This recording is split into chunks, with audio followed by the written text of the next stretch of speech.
guys, I'm Adam Wilborn from WhatCulture. And I'm Andy Murray from WhatCulture, and today we're going to talk about Nia Jax, who...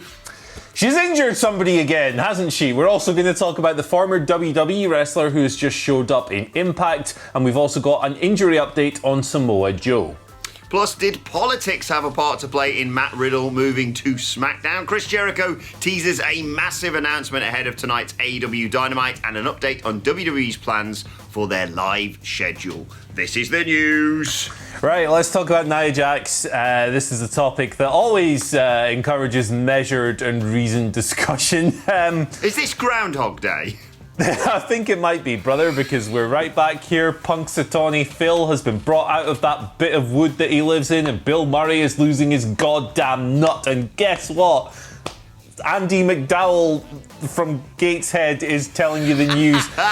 Nia Jax and Kairi Sane wrestled as part of the Raw tapings that went down for next week in the Performance Center yesterday. And during that singles match, Kairi Sane was busted wide open. This comes to us from a report from Fightful. Kairi went to the outside of the ring. She was thrown into the ring steps. She was busted up. They had to stop the match. They closed the wound. They put a bandage on. Kairi was able to continue, so that's good news. But the match will presumably require heavy editing by the time Raw airs next week. Dave Meltzer has corroborated this as well. He tweeted saying, "For people asking about Kairi Sane, she was busted up in the match with Jax taped for next week.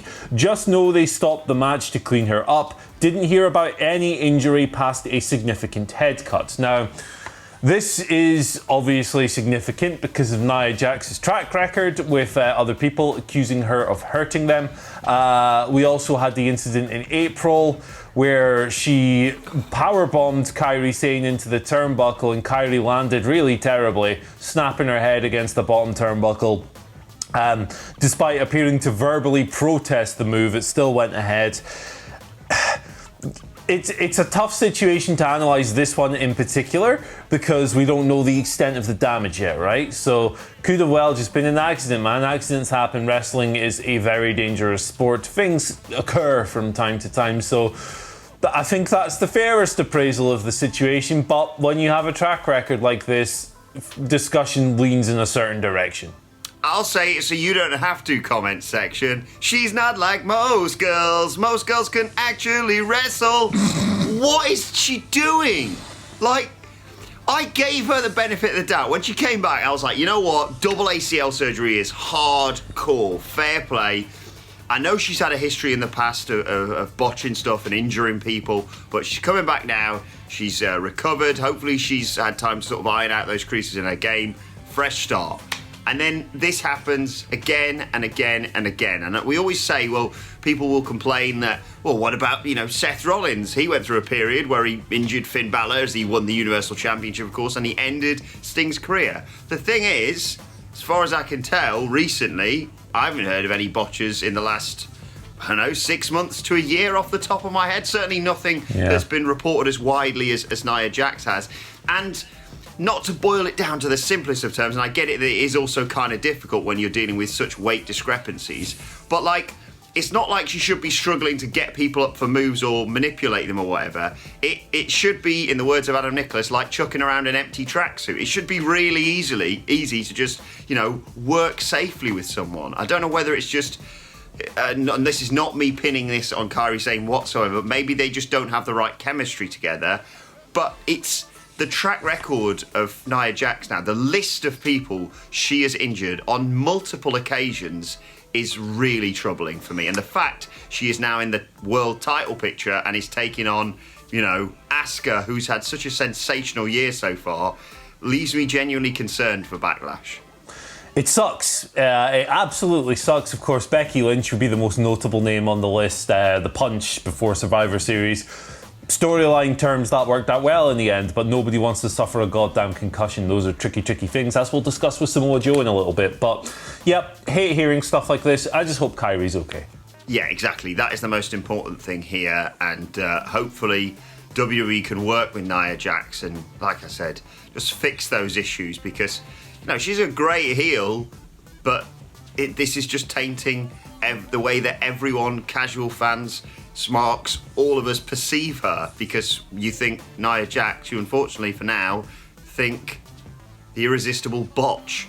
Right, let's move on and talk a little bit about Matt Riddle. Of course, we reported yesterday that, according to the Wrestling Observer, he could be debuting on SmackDown this week. He's in a match tonight against Timothy Thatcher in a cage. I'm so excited for that.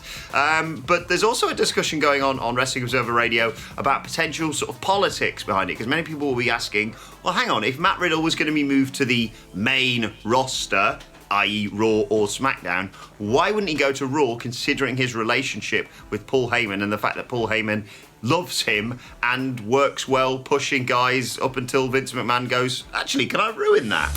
Anyway, the general consensus appears to be the issues, let's say, backstage between Matt Riddle and Brock Lesnar, which is like the issues with Goldberg just sort of kind of turned down a little bit. Brock Lesnar apparently told Matt Riddle backstage at the Royal Rumble he would never work with him, so it's probably best to keep the two apart. A little bit of icing on top of this storyline. According to Cage Side Seats rumour roundup, the first opponent for Matt Riddle on SmackDown, Baron Corbin, of course. Big banter, Baron Corbin, the big breakfast, the man with the king crown thing. Don't make me break out the Windows effects again, Andy. Yeah, please do that. Yeah, I mean, like, this would make sense, right? Brock Lesnar is always going to be the big dog in that particular locker room, and he might not be around all that much, but you don't mess with Brock Lesnar in WWE. He's the biggest star who works on any kind of schedule there at the moment. Ronda Rousey's obviously out of the picture. It would make sense to me, but also we should stipulate. I am a mess. We should state that, again, this is just speculation. It's Dave kind of riffing and stuff, because people always go a bit mental when we even say that man's name. So, we'll throw that down there. But at the same time, I'm looking forward to seeing what he can do in the main roster. SmackDown might be a good home for him. The show's been pretty consistent lately, so fingers crossed. Yeah, we were talking about this on WWE Questions You Want Answered yesterday, and saying SmackDown does feel like the right brand for him, not just with the fact it's not 3 hours, so he won't get overexposed, even though we think he's sensational, and Sidgwick always says, if you mess things up with him, you might as well just go home, lads. Yeah, he's got some great people to work with over there. I am Team Riddle for life. Is that the right way around? I can never tell because of the way the camera... Whatever. Anyway, yeah, I kind of hope they can get past this, because I, for one, would love to see Matt Riddle have like a long world title run and be sort of casually being like, bro, I've beaten everyone. Sorry, that was more Russo than Riddle, but anyway. And then can you imagine him versus Brock Lesnar, just not like the Cain Velasquez UFC themed fight that they had in Saudi, just a thought. But yeah, hopefully they can work together, because yeah, that is a hoss battle I'd like to see. Yeah, that'd be pretty damn awesome. Let's hope Brock reneges on his status someday. Speaking of people who have new homes, Deonna Purrazzo showed up on last night's episode of Impact. Cut like a short minute-long promo, some good character stuff in there, putting over her virtuosa persona. There's currently no word on whether or not she has signed a contract with Impact or if she'll just be doing freelance dates, but the way she spoke suggested she was there for some kind of run. You don't really go into deep character stuff if you're not going to be around for at least a few weeks. So she's going to be there. She's kept herself relevant quite well since leaving WWE as part of the Black Wednesday releases, although it should be noted that she actually wanted to leave before then as well. So she's been in the media. She's done loads of podcasts, loads of interviews and stuff. She's gotten her name out there, doing the right things, keeping herself in the conversation. Good move for her. Glad to hear she's getting paid. She's only 25 years old, loads of potential. Looking forward to seeing what she does. What is Piana Dorazzo doing in the Impact Zone? No, great news. Very happy for her, and I think it's a nice fit actually for someone like Deonna Purrazzo. I think her and Impact will work great. And if you haven't been watching Impact recently, get into it, because it is. Trust me, it's not the TNA of old, shall we say? No, it's not. It's a good show, a good weekly show. Lots to look forward to tonight, of course, the Wednesday Night War. Myself and the Dally Boys will be previewing it as a podcast. A little bit later on, you can search for WhatCulture Wrestling, also discussing their thoughts on Double or Nothing on there. Ahead of that, ahead of a great episode of Dynamite featuring Mike Tyson and a pep rally from Chris Jericho. Can't wait for that. Chris Jericho has teased some big Jericho Cruise announcement ahead of AEW Dynamite. Le Champion tweeted this in the small hours of the morning. Don't know if anything's appeared on your screen. I'd look idiot and idiot if not. Thanks for that, Phil. But the general consensus appears to be speculation around Chris Jericho's Rock and Wrestling Rage at Sea. Triple whammy. It's currently set to go down, ongoing global crisis permitting, etc., between the 1st of February and the 5th of February 2021, departing from Miami, sailing to Grand Bahama Island. And I can exclusively reveal that we will be there. I mean, we haven't been invited or bought tickets yet, but, you know, I've very got much the opinion, if you will it to happen, it will. So definitely see you there. I'll be getting sunburned in February. Yep, absolutely, definitely, 100% going to be there. Looking forward to the announcement. Suspect it'll just be something like, hey, we're going to do Dynamite on the boat again. But hey, that was like one of the better episodes of TV this year, I think. So yeah, I'm exactly. Here for that. MJF getting chucked in a pool. Andy, what if we're the announcement? Oh my God. Oh, boys, imagine if we're the ones getting chucked in the pool by the Elite or whatever. I'd get chucked overboard if I could go along to something like that, to be honest. I'd walk the plank, to be honest. Yeah, I'd go for that. Samoa Joe, injury update. There isn't really one. He's still not cleared. The update is that he's still not cleared following his latest concussion. He's had a terrible run of luck. He was injured in late 2019. He came back. He suffered a concussion. He was suspended 30 days for violating the wellness policy. He suffered another concussion while filming a commercial. He's currently on Raw doing commentary. He's great at that, but obviously you want to see him wrestle. But yeah, still not cleared. No word on when it's going to be. Such is the nature of concussions. Yeah, I often say, it's a good thing that so-and-so's in because they're off our screens or they're not wrestling for a while, but I wouldn't want to wish this on anyone.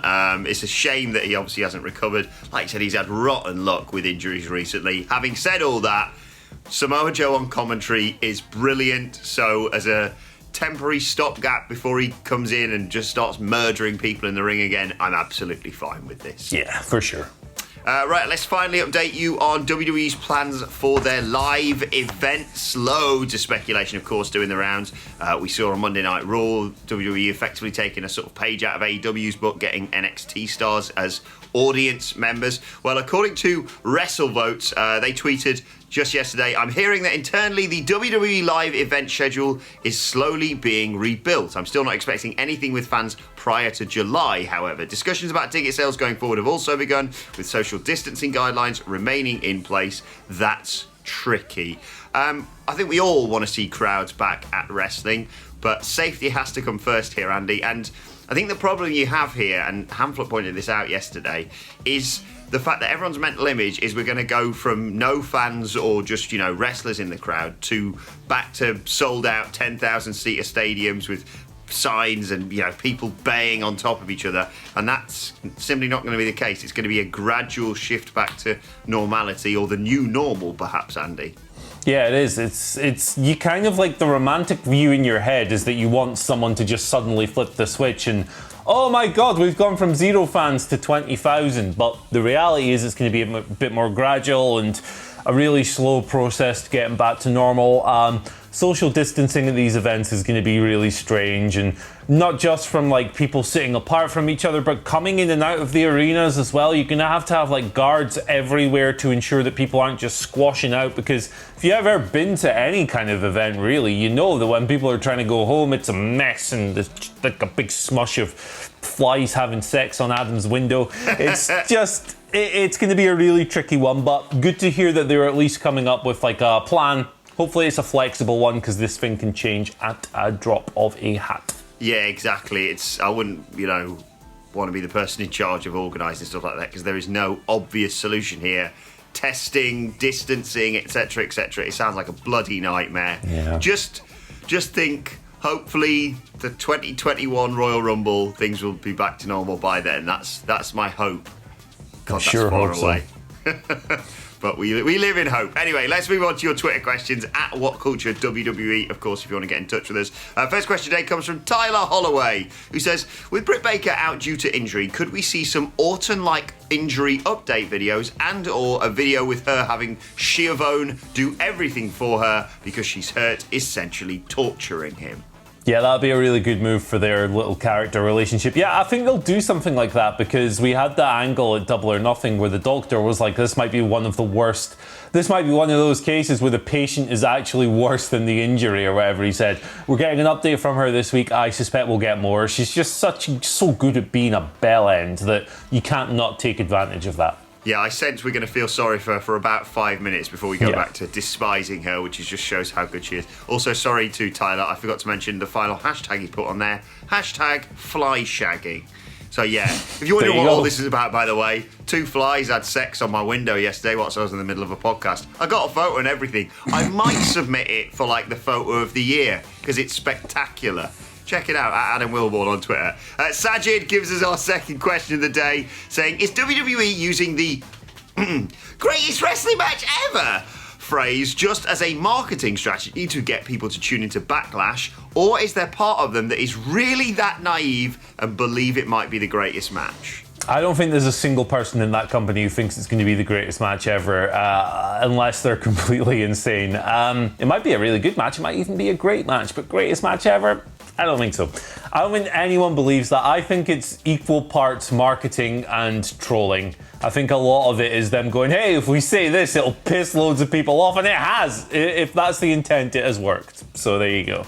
The fact that they're starting to really lean into it and put the like Greatest Showman songs on there, I was just like, what is happening? Which is not the first time I've said that in wrestling in 2020, of course. But no, I don't think it's going to be the best wrestling match ever. I saw Matthew of Botchamania tweet, I think yesterday, they're going to have Randy Orton or KO and pin him in 10 seconds, aren't they? Just to like really complete it, which could well be the case. Yeah, I don't think even they believe that is the case. But I think they're trying to get the best of both worlds. Yeah, Andy, they're trying to get people to go, well, what if it is? So let's tune in for that. And also, they know that they can sort of get people to sort of hate watch it a little bit. And as we've pointed out in the past, if the tournament goes correctly, they could have the greatest wrestling match ever at Backlash, but it'd probably be Daniel Bryan versus AJ Styles for the Intercontinental Championship. So stay tuned. I can't believe they're going for this. And the amount of people who've already suggested that me and Adam Nicholas do the live stream for it, considering our horrible track record of live streams and this promise. I hate all of you. Final question today comes from David Rotten. This one centers around the NXT Cruiserweight Championship Tournament interim NXT thing. David says, Jake Atlas has been Drake Maverick's biggest supporter throughout the NXT Cruiserweight Championship Tournament, so he's totally turning on Drake in the triple threat match and costing him his job, isn't he? Oh, God, yeah. Yeah, I mean, I could definitely see that happening, although then they are capitalising on heat and sympathy generated from people who lost their jobs in the middle of an ongoing global crisis, which is absolutely gross. But yeah, no, I could absolutely see them doing that. Yeah, I believe that's tonight. I would assume so. Anyway, I haven't checked the preview as of yet for NXT. But yeah, we've got a triple threat. It's Jake Atlas versus Drake Maverick versus Kushida to see who faces El Hijo del Fantasma in the final for the interim title.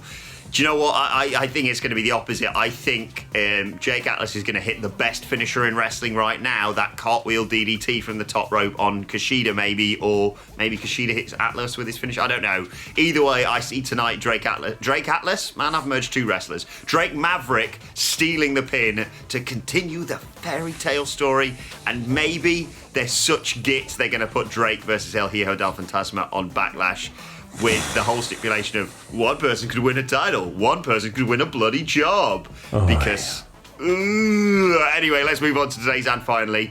Do you know what? Sod it. It's my thing. I'm going to do 2. First of all, great news. Dark Side of the Ring has been renewed for a 3rd season. Buzzing about that. This is a personal request from myself and from Andy Murray. Please do the plane ride from hell next year, boys. Oh, God.